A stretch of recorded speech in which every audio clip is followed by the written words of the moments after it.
विकसित भारतसाठी आम्ही एक प्रोजेक्ट बनवला आहे. ज्या प्रोजेक्टचे नाव आहे हॉट अँड इम्युनिटी. हे शरीरातील तापमान, हवेतील आर्द्रता मोजणे. प्रोजेक्टसाठी लागणारे साहित्य आहे हा लॅपटॉप किंवा कॉम्प्युटर. हा आहे आर्डिनो उनो, USB केबल,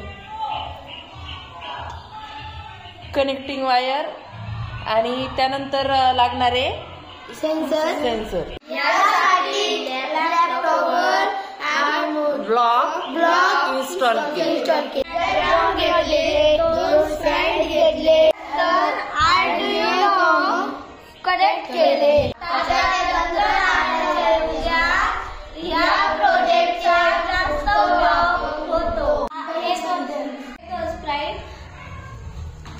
हे दोन स्प्राइट हवेतील तापमान व आर्द्रता दाखवत आहे. शरीरातील उष्णता वाढली, हवेतील उष्णता वाढली तर या प्रोजेक्टमध्ये आपल्याला सगळी माहिती मिळेल. याचा उपयोग हवामान खात्याला नक्कीच होतो. आमच्या टीमचे